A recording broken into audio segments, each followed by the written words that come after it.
Good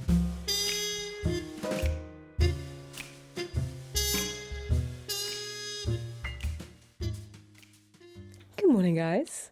Kat here. Welcome to another video. Happy Monday. If the algorithm has done its job and you are new here, welcome to my cozy corner of the internet where we talk about arts, crafts, decorative art specifically, actually, random updates in my life and things that I just find divine and beautiful. Get a cup of tea, get settled in. Maybe you're watching me during your lunch break. Maybe you're watching me on your way home from work. Uni, school, that would be really cute. Anyways, I'm glad to be your friend, and we're gonna kick this off with my bead crocheting. If you don't know, I started bead crocheting last week. This is after starting crocheting about 2-3 months ago, and loving it so much. But I have always seen this thing called bead crochet, which basically is every single crochet stitch you do, you add a bead into it, and so you create these beautiful tapestries of beads, and they are just gorgeous. It feels like the most luxurious thing. Okay, so I don't know if you ever held a lizard or a chameleon.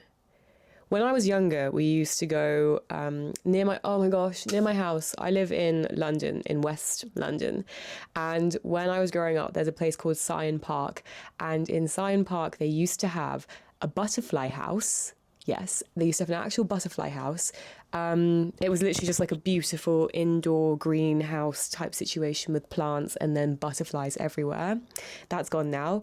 And next door to it used to be a like zoo, indoor zoo, nature land. And so there was like, I think a little crocodile in there, like a big little crocodile, like the biggest that you could get in like a random park in West London, and other creepies and crawlies. And specifically if you went as your like birthday party group, or we would go as like a school trip, I think once or twice in primary school, you all sit down and then they give you these creepy crawlies. And what are the names of those insects? Not insects, lizardy type animals, reptiles. They'll give you reptiles to carry. And when you carry, like I remember not wanting to hold the tarantula, but I did touch the chameleon, and this feels like that. You know how like this is only specifically to if you've actually held a chameleon or something like that kind of reptile before, but like the way that its skin is kind of leathery and has a little bit of give. It's like almost exactly like that, even with like the little textures that they would have in their scales. And so I'm thoroughly enjoying myself. I have done it two ways, and so you basically start by crocheting a circle, and then you crochet a band, then you join that band up into a circle, and then you start crocheting in the round, and then you build up layer by layer just by crocheting beads. And what's really sweet, as you can see here, I started crocheting one way, then I started crocheting with the beads in a different direction. Then I realized I didn't like this second way as much as I liked the first way, and so I went back to doing it the first way. And I hope you can see there that there are beads facing vertically, then a band where they start facing horizontally, and then they start facing vertically again. And then this is currently where I'm working into right now. This is my thread with all of my beads that I've got remaining on this piece of yarn. And it's just so fun. But my review for the process of learning bead crochet is that it's really been fun to start with cheapy materials that I did have, aka the Sostrin Gren seed beads. I've got so many of these things. Let me show you my collection, because I started beading, was it earlier this year? I started beading. This is my bead pouch. It's jam-packed. I started beading earlier this year. Oh my gosh, wait, I need to angle this down and show you. Okay, I started beading earlier this year, and I'm just gonna unpack this bag and show you. And when I saw how oh, don't drop your crochet needle, Cat, on the floor. I just dropped this, and I realized that if you damage your crochet hook and get a little dent in it, it makes every single stitch a problem. And so take care of your crochet hooks is one thing I've learned. Okay, these are some beads. These are some beads. They are so cheap. Okay, these packs are not even £1 each. Do you see that they are, what's it, 90? Ah! Oh, it's so dumb. I just spilled them everywhere. Okay, don't do that. These square packs are 92p each, and they have so many colours. They have so many colours. And then I'll show you more colours. Look at that colour. Look at this brown. More brown. Noir. Many greens for my Bible cover project that I'm currently working on. More greens. Oh, this like icy bluey colour, so beautiful. Anyways, those are the like square packets. Then they have these round tubes, and they cost more money. They are actually £1.98, which is like still quite cheap, but feels really expensive when you've just got used to paying less than £1 for these bigger, seemingly bigger boxes. But anyways, these tubes, they cost more money, and I was like, I didn't know why at first, but they're not seed beads in the same way as like, they're not round the whole way. They're actually like this shape. Instead of a ball, they have like the sharp edge. And so maybe that's what makes them more expensive. But anyways, what I have learned in the process of beading with the Sorcerer Gren beads is that they're not super uniform and regular, which is annoying. Like, you look at them as a newbie, you're like, wow, so cute. But then you actually like get into them and you realize there's lots of different sizes in there. And so for a project that I'm doing like this one here, which I will just angle this bag back up and I will show you. Okay, so hang on, let me get this better. Here. This is raw, guys. This is raw footage, you guys. So this project that I'm doing here, which is my beaded Bible cover, I'm making headway. Now that I'm filling in the letters, I feel like I'm really making headway into individually beading every single one. Like, do you see how many beads there are in here? And because I'm trying to get them really, really close together using the cheapy beads, which have various different sizes, it's like bead mosaic work, where you think that you could just like do a whole row of like any bead and then it will sit nicely. But because there are different sizes and then slightly different sizes of gaps that I need to fill in every single portion, I actually need to select individually each bead according to its size. And it might even be like a matter of like milliliters, not milliliters, micrometers. Like, it's tiny differences that I'm having to actually select for in order to make this neat and tidy. And it's becoming the same with, oh, look at this color. Such a beautiful color.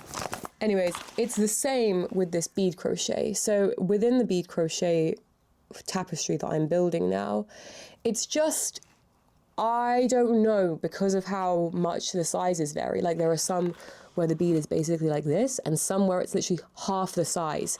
And so I obviously have not created the most evenest, beautiful, perfect bit of crochet tapestry here, but I am not sure how much of that is due to my own handiwork and my own sloppiness at crochet / newness to the craft versus it being the bead's fault and it being the fault being at the variation in the bead sizes. And so what I did this weekend, here's the official update, is that I basically ordered some Miyuki seed beads, and these are a very well-known in the beading world Japanese brand of beads.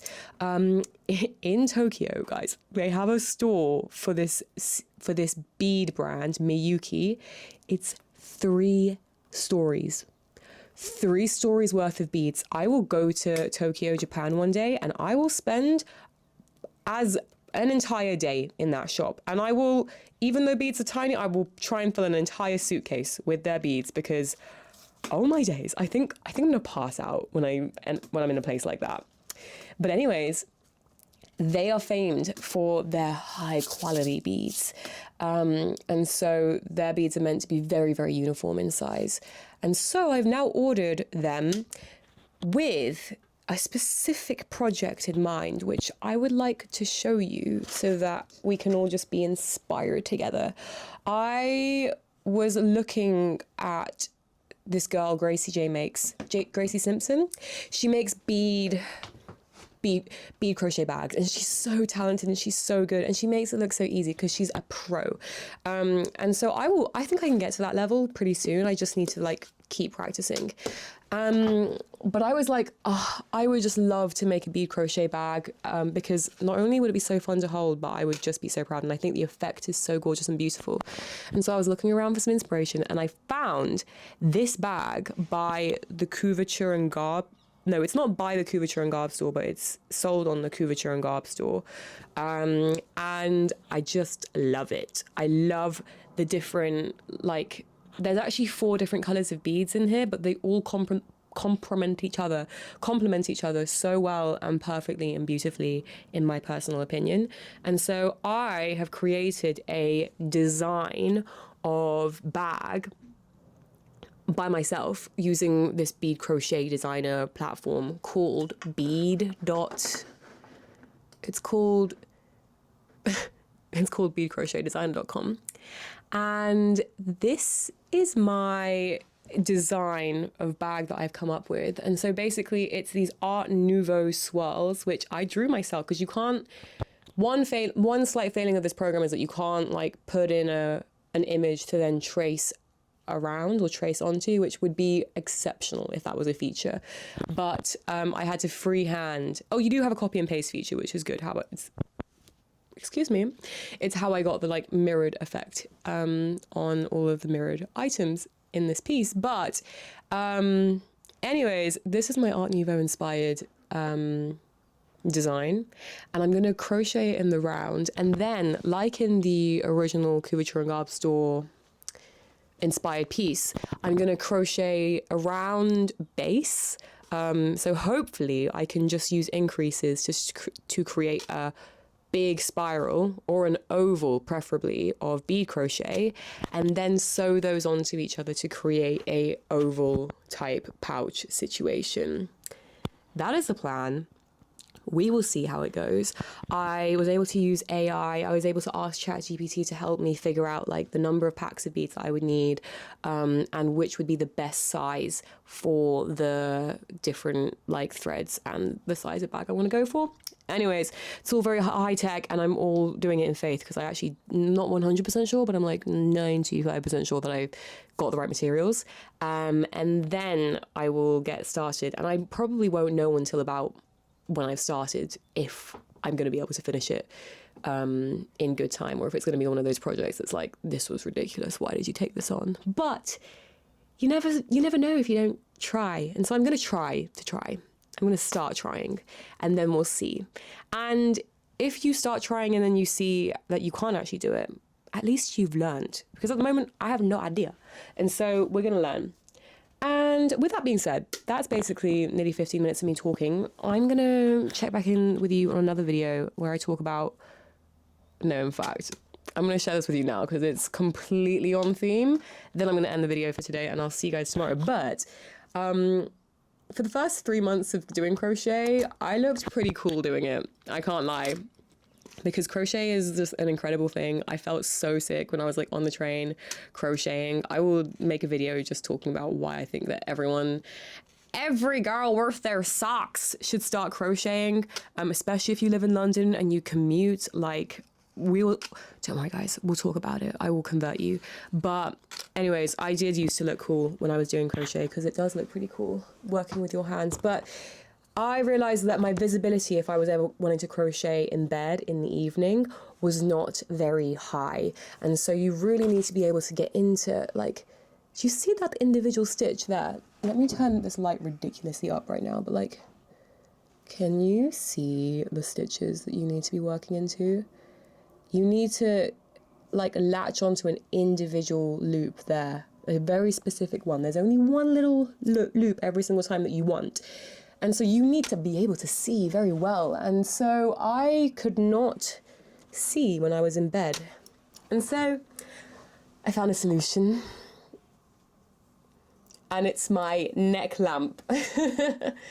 This is my neck lamp. I hope you appreciate the 3 settings as much as I do.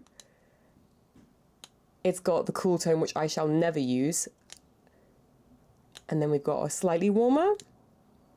And then the warmest tone, beautiful. It feels like I've got gold sun rays on my neck. But you can like angle it to whichever angle. You can target it specifically into your piece of work here. And so this is me now, guys, when I crochet. And what do you think? Do I look cooler than I did before?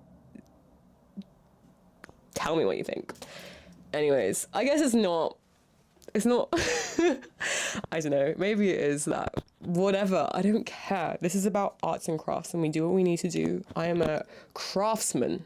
No, I'm a craftswoman. Anyways, that's like £14 on Amazon, guys. So worth it. I was hoping it would feel like it cost me £30, but it feels like it cost you £15. But it still feels really nice. Like, this is so malleable and flexible, and it's not fighting against me. You know how there's some kind of springs of this kind where you like would move it into a specific direction and then it would just like try and come back on itself, and you're like, why are you fighting me right now? But this doesn't. It just, like, you want to go this way? Go that way. You want to come straight into the middle? Do that. You want to go a little bit further up? You can do it. So that's fantastic. And I'm going to get so much more crocheting done now because I can officially crochet in bed, which in my house is basically the only place that I can sit in a comfortable position and do some crocheting. So that's my little weekend crochet update, guys. Really fun things have developed and really fun things are developing. And with that being said, tune in tomorrow for another chit chat about something else artsy, crafty, creativity-y. I've been Kat. Follow me on Instagram for more live updates. I'm also, whoa, I need to talk to you about my updated social media strategy plans from the weekend. And so that'll be next video. That'll be tomorrow. So tune in if you want to hear how my brain is developing my strategy for my future career. Enjoy me on the journey. Hit subscribe if you haven't. I will see you tomorrow.